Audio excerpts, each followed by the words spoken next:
सो iPhone 17 pro को पूरे 8 महीने इस्तेमाल करने के बाद मैंने स्विच कर लिया है 17 प्रो मैक्स में। अब मैंने क्यों स्विच करा उसका रीजन भी बताऊंगा, बट स्पेशली आईफोन 17 प्रो को इतने लंबे टाइम तक इस्तेमाल करने के बाद मेरा क्या रिव्यू है। एंड अभी के टाइम पे iPhone 17, 17 pro and 17 pro max तीनों में आपको डिफरेंस एकदम ही क्लियरली बता सकता हूँ, क्योंकि मेरे पास तीनों फोन्स अवेलेबल हैं। इनफैक्ट जिस तरीके से आपको अपकमिंग सेल वगैरह में आईफोन 17 प्रो काफी सस्ता मिल सकता है, तो क्या आपको इसको परचेस करना चाहिए, हर चीज की एकदम ही डिटेल में बात करने वाला हूँ। Just make sure to watch this video till end, as video आपके लिए बहुत ज्यादा इन्फॉर्मेटिव होने वाला है। तो सबसे पहले बात करते हैं इन हैंड फील की, क्योंकि इस फोन में आपको यूनिबॉडी डिजाइन मिलता है, इसी वजह से इस साइड पे आपको कोई भी सेपरेशन नहीं मिलता है बैक ग्लास का या फिर साइड फ्रेम का, जिस तरीके से पुराने आईफोन्स में मिलता था। सो दैट्स वाई हाथ में होल्ड करने में पुराने प्रो मॉडल्स के मुकाबले काफी ज्यादा कंफर्टेबल फील होता है। अब क्योंकि यहाँ पे जो मटेरियल इस्तेमाल करा गया है वो एल्यूमिनियम है, नॉट स्टेनलेस स्टील या फिर टाइटेनियम। आई थिंक इसकी वजह से भी यहाँ पे फोन हाथ में थोड़ा सा सॉफ्ट, थोड़ा सा कंफर्टेबल फील होता है, क्योंकि एल्यूमिनियम के कंपैरिजन में जो टाइटेनियम या फिर स्टेनलेस स्टील होता है वो थोड़ा ज्यादा हार्ड फील होता है हाथ में, एंड उनके कंपैरिजन में जो एल्यूमिनियम है वो ज्यादा सॉफ्ट फील होता है। बट यहाँ पे जो प्रीमियम फील है वो डेफिनेटली कम हो गया इन फोन्स में, क्योंकि पहले जिस तरीके से स्टेनलेस स्टील फ्रेम या फिर टाइटेनियम फ्रेम ज्यादा प्रीमियम एंड बहुत ही रिच लुक देता था, वो चीज यहाँ पे डेफिनेटली आपको दिखाई नहीं देगी। अब जैसी बात करते हैं बिल्ड क्वालिटी की, सो फ्रंट में एप्पल ने बहुत ही ज्यादा बढ़िया काम करा है। इसमें आपको मिलती है सेरामिक शील्ड 2 की प्रोटेक्शन, जो कि डेफिनेटली बहुत ज्यादा स्क्रैच रेजिस्टेंट है। इस फोन को मैंने बिना टेम्पर्ड ग्लास के भी कुछ टाइम तक इस्तेमाल करा था, एंड लिटरली इस्तेमाल करते हुए फील भी हो जाता है दैट पहले के मुकाबले जो मटेरियल है वो थोड़ा ज्यादा आपको रफ एंड टफ फील होगा, एंड स्क्रैचेस इजीली बिल्कुल भी नहीं आएंगे जिस तरीके से पहले सेरामिक शील्ड में आ जाते थे। इनफैक्ट इसी के साथ ये ज्यादा ड्यूरेबल भी है। बट जैसी बात करते हैं बैक या फिर साइड मटेरियल की, तो यहाँ पे अगेन एल्यूमिनियम की होने की वजह से आपको ज्यादा केयर जरूर से करनी पड़ेगी। अब मैंने इस वाले फोन को हमेशा केस अप्लाई करने के बाद इस्तेमाल करा है, वो भी इस तरह के केसेस जहाँ पे जो पूरा एरिया एकदम ही कवर्ड रहता है, जस्ट जो कैमरा लेंसेज है उसके लिए कटआउट है, तो इसी वजह से यहाँ पे मुझे कोई भी डिस्कलरेशन देखने को नहीं मिला, एंड बेसिकली मुझे कोई भी डिस्कलरेशन चाहिए भी नहीं था, इस वजह से मैंने इस तरह के केस इस्तेमाल करे। बट मैंने काफी सारे ऑरेंज कलर के 17 प्रो ऐसे देखे हैं जिसमें यहाँ पे ये वाला एरिया इसका रंग थोड़ा सा फेड हो जाता है। इनफैक्ट इसी के साथ कवर को अप्लाई करने के बाद भी कई बार ऐसा होता है कवर थोड़ा सा लूज होता है, तो कवर के अंदर आपको यहाँ पे साइड फ्रेम पे या फिर बैक में काफी ज्यादा डस्ट दिख जाता है कुछ दिन इस्तेमाल करने के बाद। देन आपको केस रिमूव करके सारी धूल मिट्टी हटानी पड़ती है, तो उस तरह के डस्ट पार्टिकल्स भी यहाँ पे कुछ स्कफ्स या फिर मार्क्स जरूर से दे सकते हैं एल्यूमिनियम में, जो कि टाइटेनियम में बिल्कुल भी नहीं था। उसकी तो बात ही अलग थी, एंड स्टेनलेस स्टील फ्रेम में भी हल्के फुल्के स्कफ्स आ जाते थे, बट इसके मुकाबले तो काफी मुश्किल से आते थे। तो इन सब चीजों की वजह से शायद कुछ लोग सोच रहे होंगे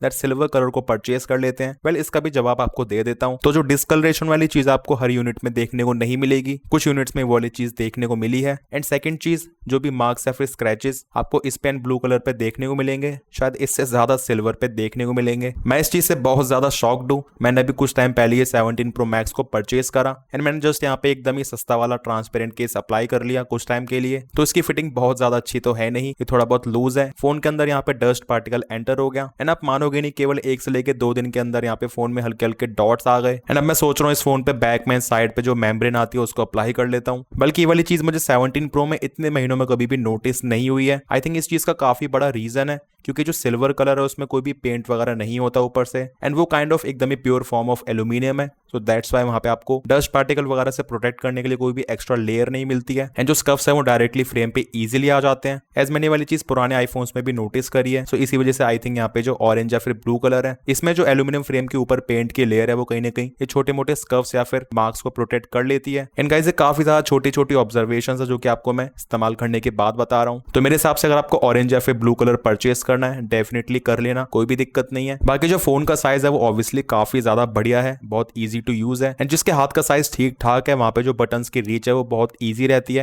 लाइक इस तरीके से फोन को हाथ में होल्ड करने में जो एक्शन बटन है वो भी बहुत ही इजीली प्रेस हो पा रहा है। इसी के साथ वॉल्यूम अप वॉल्यूम डाउन भी। अब चाहे मैं फोन को हाथ में होल्ड करता हूँ लेफ्ट हैंड से या फिर राइट हैंड से, इस तरीके से सारे बटन्स की जो रीच है वो बहुत इजी रहती है इस साइज में। इनफैक्ट फोन को थोड़ा बहुत टेढ़ा मेढ़ा करके इस तरीके से एक हाथ से भी इस्तेमाल हो जाता है आउटडोर्स वगैरह में। बट आईफोन 13 प्रो मैक्स से लेके 16 प्रो मैक्स तक इस्तेमाल करने के बाद मैंने आईफोन 17 प्रो में स्विच करा था, स्पेशली साइज की वजह से ही, क्योंकि 16 प्रो मैक्स बहुत ज्यादा ऐसे बल्कि हैवी फील होता था, एंड फोन को इस्तेमाल करना लिटरली काफी ज्यादा मुश्किल हो रहा था। तो इसी वजह से मैंने सोचा इतने टाइम तक मैक्स मॉडल इस्तेमाल करने के बाद क्यों ना इस बारी प्रो को इस्तेमाल करें। एंड सच में ये जो साइज है वो काफी ज्यादा बढ़िया है, आपको कोई भी डिस्कंफर्ट फील नहीं होगा, स्पेशली कॉलिंग वगैरह के टाइम पे भी बहुत ज्यादा इजी रहता है। इनफैक्ट एक और चीज मैंने नोटिस करी, क्योंकि यहाँ पे इसका साइज आपको कॉम्पैक्ट मिलता है, इसी वजह से यहाँ पे आपको बहुत ज्यादा फ्रीडम मिल जाती है किसी भी तरह का केस अप्लाई करने के लिए। लाइक मेरे पास इसका स्पीगन का अल्ट्रा हाइब्रिड केस है, इसी के साथ थिन फिट केस भी है। अब जो ये वाला केस है वो फोन में थोड़ा सा बल्क ऐड कर देता है, बट क्योंकि इसका साइज ऑलरेडी काफी ज्यादा बढ़िया है तो इस तरीके से यहाँ पे इसको अप्लाई करने के बाद भी मुझे कोई ज्यादा प्रॉब्लम नहीं होगी। बट एक्जैक्टली सेम चीज मैं 17 प्रो मैक्स में नहीं सोच पाऊंगा, वहां पे उसका साइज और ज्यादा इंक्रीज हो जाएगा, तो मुझे उसके लिए कोई स्लीक या फिर एक स्लिम सा केस परचेस करना पड़ेगा। तो इस साइज के फोन्स में मुझे ये चीज बहुत अच्छी लगती है दैट आपके पास केस को अप्लाई करने के लिए बहुत ज्यादा ऐसे फ्रीडम हो जाती है। अब वैसे अगर मैं साइड बाय साइड कंपेयर करके दिखाऊं 17 प्रो मैक्स के साथ, तो डिफरेंस यहाँ पे अच्छा खासा है, 6.3 वर्सेस 6.9 इंचेस। एंड इस तरह के छोटे मोटे कंपैरिजन बीच बीच में करना इसलिए जरूरी है क्योंकि दोनों फोन्स में केवल 10 से लेके 15,000 रुपए के आसपास डिफरेंस रहता है। एंड जो इतने पैसे खर्च कर रहा है उसके मन में ऑब्वियसली आ सकता है क्यों ना मैक्स ही परचेस करूं। 17 प्रो के डिस्प्ले की बात करें, डिस्प्ले की क्वालिटी बहुत ज्यादा शानदार है। इनफैक्ट यहाँ पे जो उसकी ब्राइटनेस प्रोड्यूस करने की कैपेसिटी है, व्यूइंग एंगल्स है, वो मुझे 17 प्रो मैक्स से भी बेटर लगे। बट ऐसा क्यों? डिस्प्ले तो बिल्कुल ही सेम होनी चाहिए, तो ऐसा बिल्कुल भी नहीं है। मैंने जितना सोचा था ये उससे ज्यादा डीप टॉपिक निकला, जो कि मैं एक अलग से वीडियो में शेयर करूंगा। So make sure to stay tuned, वो वीडियो बहुत ज्यादा इंपॉर्टेंट होने वाली है। बट अभी के लिए आई कैन से यहाँ पे जो डिस्प्ले का वाइड बैलेंस है, व्यूइंग एंगल्स है, इसी के साथ इस तरीके से ब्राइटनेस फुल करने पे जो इसकी कैपेसिटी है वो बहुत ही ज्यादा बेहतरीन है। इनफैक्ट सारी चीजें एकदम ही सॉर्टेड है, मतलब जिस तरीके से यहाँ पे हम ट्रू टोन को ऑन कर लेते उसके बाद ऐसा नहीं कि यहाँ पे जो डिस्प्ले का वाइट बैलेंस है कुछ ज्यादा ही वार्म हो रहा है। इन शॉर्ट कह सकते हैं डिस्प्ले बहुत अच्छी तरीके से कैलिब्रेटेड है। एंड जिस तरीके से आउटडोर्स में 3000 निट्स तक की ब्राइटनेस मिल जाती है वो तो आपको बहुत ज्यादा ऐसे बढ़िया फील करवाएगी। अच्छा, यहाँ पे जो एंटी रिफ्लेक्टिव कोटिंग है वो भी सच में काफी ज्यादा इफेक्टिव है। एंड जितनी भी रिफ्लेक्शंस वगैरह होती हैं वो एक्चुअल में बहुत ज्यादा कट डाउन कर देती है। एंड आपको हर सिचुएशन में जो डिस्प्ले है वो काफी ब्लैकिश एंड हाई कॉन्ट्रास्ट के साथ विजिबल होता है। एंड ये चीज टोटली खत्म हो जाती है जब भी हम कोई भी नॉर्मल टेम्पर्ड ग्लासेस पे अप्लाई कर लेते हैं। अब मैंने भी यहाँ पे स्पीगन का नॉर्मल टेम्पर्ड ग्लास ही अप्लाई कर रखा है, तो जिसकी वजह से यहाँ पे जो एक कोटिंग है इसका मजा एकदम ही खत्म हो चुका है। अब मैं सोच रहा हूँ 17 प्रो मैक्स में कोई बढ़िया सा एंटी रिफ्लेक्टिव कोटिंग वाला टेम्पर्ड ग्लास अप्लाई करूँ इस चीज का मजा लेने के लिए। इनफैक्ट जिस तरीके से 16 प्रो मॉडल्स में जो टच रिस्पॉन्स है उसमें काफी ज्यादा इशू आया था क्योंकि उसमें पहली बार कैमरा कंट्रोल बटन इंट्रोड्यूस हुआ था, जिसकी वजह से यहाँ पे इस तरीके से टच करने के बाद टच सेंसिटिविटी में कुछ इश्यूज आ रहे थे। वो चीज आईफोन 17 प्रो सीरीज में एकदम ही सॉर्टेड है। अब चाहे आप कैमरा कंट्रोल बटन को यहाँ से ऑन करो या फिर ऑफ करो, इस चीज का टच रिस्पॉन्स पे कोई भी फर्क नहीं पड़ता है। यहाँ पे फोन का टच एकदम ही फ्लॉलेस तरीके से वर्क करता है। तो ये चीज भी मुझे बहुत ही ज्यादा अच्छी लगी दैट एप्पल ने इस चीज को फिक्स कर दिया है 17 प्रो मॉडल्स में। बाकी हमेशा की तरह डिस्प्ले की क्वालिटी बहुत ज्यादा अच्छी है, एकदम ही वेल ट्यून्ड कैलिब्रेटेड कलर्स मिलते हैं, कोई भी ओवर सैचुरेशन नहीं है। एंड डिस्प्ले काफी ज्यादा शार्प है, सो आपको यहाँ पे छोटा छोटा टेक्स्ट रीड करने में भी कोई इशू नहीं आएगा। एंड एकदम ही अंधेरे में इस्तेमाल करने पे इस तरीके से हम जब भी ब्राइटनेस को बहुत कम कर देते हैं तो उसमें भी ऐसा नहीं कि आपको डिस्प्ले में कोई अलग सा एक शेड या फिर टोन दिखेगा, ग्रीनिश या फिर ज्यादा कोई पिंकिश टोन। एंड इसकी मिनिमम ब्राइटनेस भी काफी ज्यादा कम है, सो आपको नाइट में अगर बहुत ज्यादा कम ब्राइटनेस चाहिए तो उसमें भी ये बहुत हेल्पफुल रहता है। एंड वही हम बात करें परफॉर्मेंस की, इसमें मिलती है A19 pro chip along with 12 GB RAM. And जिसमें आपको 12 GB की रैम मिलती है वो डेफिनेटली एक डिफरेंस क्रिएट करती है। फोन को इस्तेमाल करने में आपको यहाँ पे जो एनिमेशन है, स्मूथनेस है, वो आईफोन 17 वगैरह से थोड़ी बहुत बेटर जरूर से दिखती है। अब वैसे प्राइस का डिफरेंस भी बहुत ही ज्यादा है, बट आपको मैं बताने की कोशिश कर रहा हूँ जो एक्स्ट्रा 4 GB रैम आपको इस्तेमाल करते हुए फील भी होती है। अब क्योंकि एप्पल हर साल चिपसेट को इंप्रूव करता जाता है, जिस तरीके से 18 प्रो मॉडल्स में A20 प्रो चिप आएगी तो वहां पे जो उसके बेंचमार्क स्कोर्स हैं इससे और ज्यादा बेटर आ जाएंगे। इसके बेंचमार्क स्कोर्स आप देख सकते हैं अच्छे खासे हैं। एंड स्पेशली यहाँ पे जो जीपीयू के स्कोर्स आपको बहुत इंप्रेसिव मिलेंगे। सो बेंचमार्क स्कोर्स को आपको जस्ट यहाँ पे मैं रेफरेंस के लिए शो कर रहा हूँ, बट जो एक्चुअल बात आती है वो है इसकी रियल वर्ल्ड परफॉर्मेंस। अब क्योंकि आईफोन 17 प्रो मॉडल्स में आपको वेपर चैम्बर कूलिंग सिस्टम मिलता है, वो पुराने मॉडल्स के मुकाबले कितना डिफरेंस क्रिएट करता है आपको जरूर से पता होना चाहिए। मैंने एक चीज नोटिस करी है, इसको हर कंडीशन में इस्तेमाल करने के बाद, लाइक विंटर्स में, समर्स में, आउटडोर्स में, एकदम ही धूप में, तो ऐसा बिल्कुल भी नहीं है कि फोन हीट ही नहीं होता है। इनफैक्ट पुराने आईफोन्स के मुकाबले आपको हीटिंग में कोई ज्यादा डिफरेंस नहीं दिखेगा। हाँ, हो सकता है 15 प्रो 16 प्रो के मुकाबले आपको नॉर्मली फोन को इस्तेमाल करने में ये 10 से लेकर 15% तक कम हीट होता है वो दिखाई दे, बट उस चीज में मैंने कोई ज्यादा डिफरेंस नोटिस नहीं करा है। जहाँ पे डिफरेंस आता है वो है इसका हीट मैनेजमेंट, मतलब जैसे ही फोन हीट होता है उसके बाद ये ठंडा काफी जल्दी हो जाता है। एंड बेसिकली जो वेपर चैम्बर कूलिंग सिस्टम है वो इसी के लिए होता है, वो अल्टीमेटली है ही कूलिंग सिस्टम। तो फोन को गर्म होने के बाद जो कूल है वो काफी अच्छी तरीके से एफिशिएंट वे में जल्दी करता है वो। इनफैक्ट इसमें काफी ज्यादा हैवी टास्क परफॉर्म करने के बाद भी मुझे ये चीज बहुत ज्यादा अच्छी लगती थी, काफी स्टेबल तरीके से वर्क करा। इनफैक्ट इसी के साथ फोन गर्म होने के बाद कई बार स्टटर करता, लैग आते हैं, तो वो चीज भी मुझे अब तक इसमें कभी भी फील नहीं हुई, क्योंकि हर साल ऐसा ही होता है। अगर आपको एकदम ही बेस्ट परफॉर्मेंस चाहिए, कम से कम हीटिंग चाहिए एंड बिल्कुल भी थ्रॉटलिंग वगैरह नहीं चाहिए, तो आपको परचेस करना चाहिए मैक्स मॉडल। बट जो आईफोन 17 प्रो है ये भी बहुत ही अच्छे तरीके से वर्क करता है सभी चीजों में। इन ऑब्वियसली इतने ज्यादा पावरफुल चिपसेट की वजह से इसमें आप अच्छी खासी गेमिंग कर सकते हो। हाँ, गेमिंग को कितना एंजॉय कर पाओगे इस डिस्प्ले साइज में वो आपकी पर्सनल चॉइस है। बट इनकेस अगर किसी को डिस्प्ले छोटी नहीं लगती है and pro model he purchase करना है तो उस केस में आपको यहाँ पे गेमिंग के टाइम पे भी बहुत ज्यादा ऐसे हीटिंग वगैरह नोटिस नहीं होगी। एंड वही बात करें नेटवर्क परफॉर्मेंस की, लाइक वाईफाई की परफॉर्मेंस, इसी के साथ मोबाइल डेटा, सो इतने महीनों में मुझे अब तक इसमें कोई भी मेजर इशू देखने को नहीं मिला। इनफैक्ट इसी के साथ स्पेशली आईफोन के साथ एक और बहुत ज्यादा बड़ी प्रॉब्लम रहती है विच इज कॉल फेल्ड। खैर ये सभी चीजें सॉफ्टवेयर वर्जन पे भी काफी डिपेंड करती हैं। अच्छा एक चीज मैंने नोटिस करी यहाँ पे जो इसकी ऑटोमेटिक स्विचिंग होती है एक वाईफाई नेटवर्क से दूसरे वाईफाई नेटवर्क में, वो इतनी सीमलेस नहीं है। एंड आई थिंक ये मेन प्रॉब्लम iOS की है, नॉट जस्ट आईफोन की। एस जब भी मैं नीचे फ्लोर से ऊपर छत पे जाता हूँ जहाँ पे एक अलग वाईफाई राउटर लगा हुआ है तो वहाँ पे ऑटोमेटिकली स्विच करता ही नहीं है, जबकि 20,000 रुपए का Android phone Motorola S60 fusion सीढ़ियों पे चढ़ते चढ़ते अपने आप ही पहले ही स्विच कर लेता है। एंड इसमें मुझे ऊपर जाके फिर वाईफाई बंद करके दोबारा से ऑन करना पड़ता है, उसके बाद कई बार उससे कनेक्ट करता है एंड कई बार नहीं भी करता है। देन उसके बाद मुझे सेटिंग्स में जाके इस तरीके से सिलेक्ट करना पड़ता है। तो चीज मुझे बहुत ही ज्यादा अनोइंग लगती है। एप्पल को इस चीज को फिक्स कर देना चाहिए iOS 27 में। एंड इसी के साथ वाईफाई एंड मोबाइल डेटा को एक साथ ऑन करने के बाद ये बहुत ज्यादा कंफ्यूज हो जाते हैं। एंड ये वाली पर्टिकुलर चीज भी iOS की ही है, इस चीज को एप्पल ने iOS 27 में फिक्स कर दिया है। सो iOS 27 में basically wifi and mobile data को एक साथ ऑन करने के बाद भी फोन कंफ्यूज नहीं होगा एंड आपको नेटवर्क्स प्रॉपर्ली मिल जाएंगे। एंड वही बात करें स्पीकर या फिर माइक क्वालिटी की, वो भी बहुत ही ज्यादा बेहतरीन है। इसके माइक्स को मैंने स्पेशली कंपेयर करा था आईफोन 17 के माइक्स के साथ।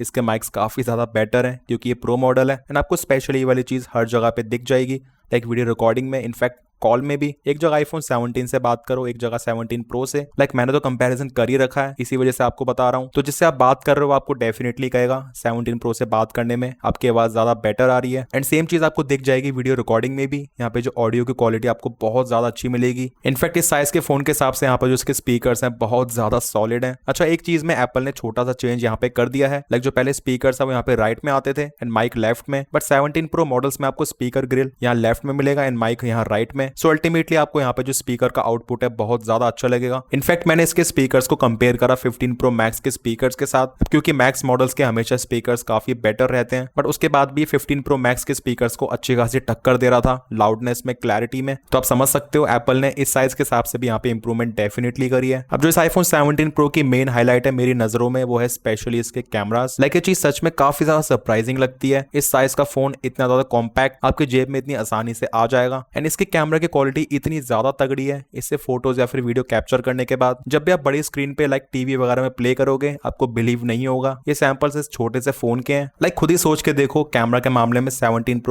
प्रो मैक्स एग्जैक्टली सेम है एंड ये चीज डेफिनेटली 17 प्रो के फेवर में जाती है क्योंकि इतना ज्यादा कॉम्पैक्ट है, इजी टू यूज है, उसके बाद भी आपको इतनी तगड़ी कैमरा क्वालिटी प्रोवाइड कर रहा है। एंड आई कैन इजीली से आईफोन 17 प्रो में आपको बहुत ही ज्यादा कंप्लीट कैमरा सेटअप मिलता है। लाइक अल्ट्रावाइड कैमरा में स्विच करने पे आप जब भी फोटो कैप्चर करोगे तो ये फोटो को 24 मेगापिक्सल पे कैप्चर करता है। इसके शार्पनेस डिटेल्स बहुत बढ़िया आती हैं। इनफैक्ट 0.5x एंड 1x के बीच आप जब भी फोटो को कैप्चर करोगे किसी भी रेंज में, लाइक हम कैप्चर कर लेते हैं 0.7x पे, तो यहाँ पे भी जो फोटो है वो 24 मेगापिक्सल पे कैप्चर होगा। एंड बात केवल यहीं खत्म नहीं होती है क्योंकि 0.5x से लेके आप जैसे फोटो कैप्चर करोगे 1.9x तक तो यहाँ पे आपको एंटायरली 24 मेगापिक्सल ही मिलता है। अब 2x से लेके 3.9x तक आपको यहाँ पे जो रेजोल्यूशन है वो 12 मेगापिक्सल मिलेगा, बट उसके बाद वापस से 4x से लेके 7.9x तक यहाँ पे जो कहानी है दोबारा से शुरू हो जाती है 24 मेगापिक्सल की। लाइक इतनी अच्छी खासी जूम रेंज पे भी आपको यहाँ पे जो रेजोल्यूशन है वो 24 मेगापिक्सल मिल रहा है। एज ए फोटो कैप्चर करा है 7.9x पे एंड ये कैप्चर करा है 4x पे। आप देखेंगे दोनों ही 24 मेगापिक्सल के हैं एंड क्योंकि इसका टेलीफोटो कैमरा 4x का है इसी वजह से आपको यहाँ पे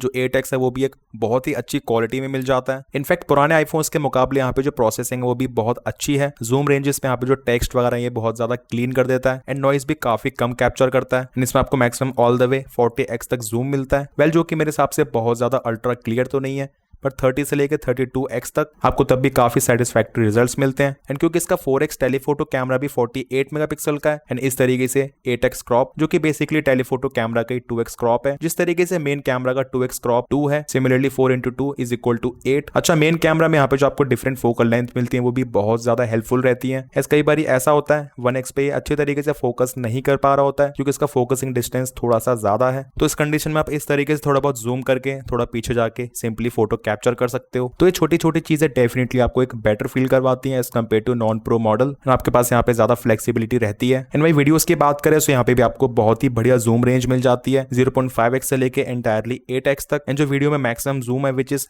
24x। तो ऐसा नहीं कि आपको यहाँ पे इसको हमेशा 24x पे इस्तेमाल करना है, बट मेन चीज ये आ जाती है दैट 10x तक आपको यहाँ पे जो क्वालिटी है वो बहुत अच्छी मिल जाती है इसकी वजह से, क्योंकि उसकी रेंज बहुत बढ़ गई है। अब आईफोन 17 प्रो के कैमरास इतने ज्यादा पावरफुल हैं, इसको इस्तेमाल करने के कुछ देर के बाद ही आपको यहाँ पे फोन हल्का फुल्का वार्म फील होने लग जाता है। एंड स्पेशली ये चीज थोड़ा बहुत आपको परेशान कर सकती है, लाइक स्पेशली आउटडोर्स में एकदम ही बहुत ज्यादा धूप में जब भी मैंने इसको इस्तेमाल करा, ये अपनी ब्राइटनेस को काफी जल्दी ड्रॉप कर देता है। एंड ड्रॉप उस हद तक करता है कि आपको स्क्रीन पर कुछ भी अच्छे से दिख ही नहीं पाएगा। फिर बाकी पहले के कंपैरिजन में जो अपग्रेडेड सेल्फी कैमरा है भी बहुत ही ज्यादा बढ़िया है। स्पेशली यहाँ पे जो उसका सेंटर स्टेज फीचर है मुझे बहुत ज्यादा पसंद आता है वीडियो कॉल्स में। एंड वो फेस टाइम के साथ साथ थर्ड पार्टी एप्लीकेशन वगैरह में भी काम कर जाता है, just like WhatsApp video call में। एंड इसी के साथ जिस तरीके से आपको यहाँ पे डुअल कैप्चर मिलता है, इनफैक्ट इसमें भी आपको यहाँ पे एंटायर पूरी रेंज मिलती है। सो अल्टीमेटली यहाँ पे कोई भी लिमिटेशन नहीं है। अच्छा, एक और चीज शायद बहुत से लोगों को नहीं पता होगी, जैसे हम बात करते हैं पोर्ट्रेट मोड की, तो यहाँ पे इसमें जाने के बाद आप इस पे टैप करेंगे 1x 2x 4x ये 3 ऑप्शन शो करता है, बट ऐसा बिल्कुल भी नहीं है, क्योंकि आपको इसके अलावा बहुत ज्यादा फ्लेक्सिबिलिटी मिलती है। इसको जूम इन करोगे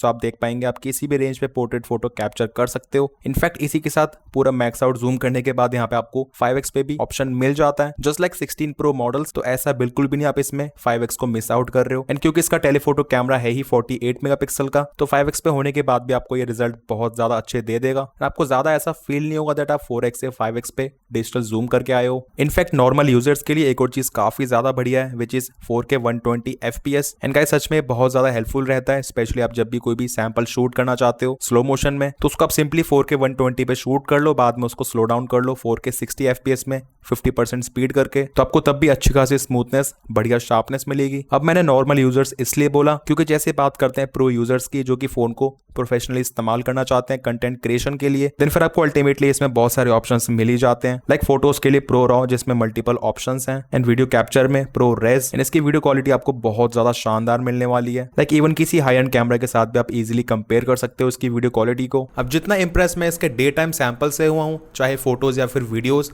उससे ज्यादा इंप्रेस मैं हुआ हूँ लो लाइट फोटोग्राफी से। लाइक इवन एक्सट्रीम डार्क में भी जो फोटोज है वो बहुत ज्यादा कम नॉइज के साथ कैप्चर होते हैं, बहुत ज्यादा क्लीन दिखते हैं। एंड इसी के साथ इनमें कलर्स शार्पनेस बहुत ज्यादा बढ़िया आती है। एंड स्पेशली इसी चीज में जो प्रो मॉडल्स है वो आगे निकल जाते हैं, क्योंकि जब हम कंपेयर करते हैं नॉर्मल आईफोन 17 या फिर आईफोन एयर के साथ, तो उनके कंपैरिजन में आपको प्रो मॉडल्स में एक डिफरेंट प्राइमरी कैमरा मिलता है, जो कि डेफिनेटली लो लाइट में काफी बेटर परफॉर्म करता है। इनफैक्ट जो टेलीफोटो कैमरा है वो भी काफी अच्छा परफॉर्म करता है। हाँ, इसको कंपेयर करते हैं प्राइमरी कैमरा के साथ, तो वहाँ पे आपको डायनामिक रेंज कलर्स थोड़े बहुत कम लग सकते हैं कंपैरेटिवली, बट स्टिल पुराने आईफोन्स के मुकाबले टेलीफोटो कैमरा में भी अच्छी खासी इंप्रूवमेंट है लो लाइट में। एंड क्योंकि आईफोन्स हमेशा से वीडियोस के मामले में एकदम ही बेस्ट रहे हैं, एंड हम बात कर रहे हैं आईफोन 17 प्रो की, तो लो लाइट में इसकी वीडियो क्वालिटी भी एकदम ही टॉप नॉच है। आपको बहुत ही ज्यादा कम नॉइज विजिबल होगी।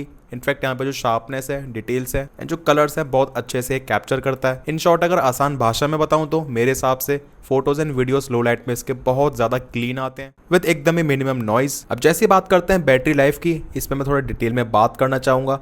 सबसे पहले यहाँ पे आप देख सकते हैं जो साइकिल काउंट है केवल 150 है। सो लगभग 8 महीने में केवल 150 साइकिल काउंट, इससे आप इजीली आइडिया लगा सकते हैं दैट मैं बहुत ज्यादा ऐसा कोई हैवी यूजर नहीं हूँ। एंड एक्चुअल में मेरे फोन का काफी नॉर्मल यूजेज रहता है, इसी वजह से यहाँ पे साइकिल काउंट इतने ज्यादा कम है। ऐसे क्योंकि इतने टाइम पे किसी के भी 200 से लेकर 250 के आसपास साइकिल काउंट इजीली हो जाएंगे। जब मैंने इसको परचेज करा था स्टार्टिंग में, स्पेशली विंटर्स में, मुझे इसकी बैटरी लाइफ एकदम ही सेटिस्फैक्ट्री लग रही थी। एंड बाहर जाने पे लोकेशन सर्विसेज, मोबाइल डेटा या फिर लोकेशन शेयरिंग जैसी चीजों के बाद भी 1 से लेकर 1.5 दिन तक आराम से चल रहा था। पर जैसे समर्स आए, लिटरली मैंने इसमें काफी ज्यादा बैटरी ड्रेन नोटिस करा मार्च के बाद से। एंड मुझे ऐसा फील हुआ गर्मियों में जब इसमें हम बहुत ज्यादा लोड डालते हैं, location services, mobile data and navigation वगैरह चल रही है, उस केस में बैटरी बहुत तेजी से ड्रेन होती है इसमें। एंड दैट्स वाई इस टाइम पे इसका बैटरी बैकअप मुझे हार्डली 1 दिन का ही मिल रहा था, एंड समटाइम्स उससे भी थोड़ा कम। एंड आप मेरे चैनल पे बैटरी टेस्ट में देख भी सकते हो, जो इसकी बैटरी लाइफ है वो आईफोन 17 से इनफैक्ट थोड़ी बहुत कम रही है। ऑल्दो आप देखेंगे ऑन पेपर इसकी बैटरी कैपेसिटी आईफोन 17 से ज्यादा है। एंड आईफोन 17 प्रो में ऑलमोस्ट 4000 mAh की बैटरी है, जो कि वैसे तो आपको सुनने में अच्छी खासी कैपेसिटी लगेगी, बट रियल लाइफ में चीजें काफी डिफरेंट तरीके से काम करती हैं, क्योंकि इस वाले फोन में आपको अच्छी खासी पावरफुल चिपसेट मिलता है, A19 pro chip, 12 GB RAM, तो ये सारी चीजें भी अच्छा खासा फैक्टर क्रिएट कर देती हैं। एंड आपने सुना ही होगा आईफोन 18 प्रो मॉडल्स में एप्पल बैटरी कैपेसिटी काफी ज्यादा इंक्रीज करने वाला है, स्पेशली 18 प्रो मैक्स में। अब ऑब्वियसली इस चीज की नीड होगी तभी एप्पल को ऐसा करना पड़ रहा है, ऐसे क्योंकि नए iOS के वर्जन में जितने ज्यादा नए फीचर्स, स्पेशली AI के फीचर्स, ज्यादा पावरफुल प्रोसेसर, कैपेसिटी काफी ज्यादा चाहिए होती है। जो भी आईफोन 17 प्रो को परचेज करने की सोच रहा है, specially Indian variant, I can easily से इसकी बैटरी लाइफ आपको आईफोन 17 जैसी ही मिलेगी। तो अगर आपको सच में बैटरी लाइफ ज्यादा मैटर मैटर करती है, आपको प्रो मैक्स वेरिएंट ही परचेज करना चाहिए। ऐसे क्योंकि मेरे हिसाब से आईफोन 17 के ऊपर 40 से लेके 50,000 रुपए एक्स्ट्रा स्पेंड करने पे अगर आपको उतनी ही बैटरी लाइफ मिल रही है देन ये बहुत ज्यादा अच्छी चीज तो है नहीं। हाँ, बाकी जिसको इसी साइज का फोन परचेज करना है, प्रो मैक्स ज्यादा बड़ा लगता है, देन वो बात टोटली अलग हो जाती है एंड आपको आईफोन 17 प्रो में सेटिस्फैक्टरी बैटरी लाइफ मिल जाएगी। Like in fact normal to heavy usage में एक दिन तक भी बैटरी लाइफ निकल सकती है। एंड अल्टीमेटली बैटरी लाइफ की वजह से मुझे 17 प्रो मैक्स को परचेज करना पड़ा। ऑल्दो 18 प्रो सीरीज को आने में केवल 2 महीने बचे हैं एंड सुनने में थोड़ा बेवकूफी भरा स्टेप जरूर से लग सकता है कि केवल 2 महीने वेट कर लेते भाई। तो यही तो आप सोच के देखो, सारी चीजें मुझे पता है as a content creator, but इस टाइम पे जितनी बैटरी लाइफ 17 प्रो में मिल पा रही थी मेरे लिए रेजिस्ट करना काफी मुश्किल हो रहा था। इनफैक्ट मैं काफी नॉर्मल यूजर हूँ उसके बाद भी, सो दैट्स वाई मुझे अल्टीमेटली 17 प्रो मैक्स को परचेज करना ही पड़ा। बाकी बैटरी लाइफ ही केवल एक रीजन नहीं था, दूसरा बड़ा रीजन इसकी डिस्प्ले भी था। ऐसे क्योंकि मुझे रिसर्च वर्क करना होता है, इसी के साथ आप लोगों के कमेंट्स देखने होते हैं, उनका रिप्लाई करना होता है। तो 17 प्रो की डिस्प्ले में देखने में आंखों में कहीं ना कहीं ज्यादा स्ट्रेन आता है क्योंकि काफी सारी एप्लीकेशंस में या फिर वेबसाइट में जो टेक्स्ट है वो काफी छोटा रहता है। सो रियल वर्ल्ड में सारी चीजें काफी मैटर करती हैं। And guys literally 17 pro max की displays very very easy on the eyes as compare to 17 pro.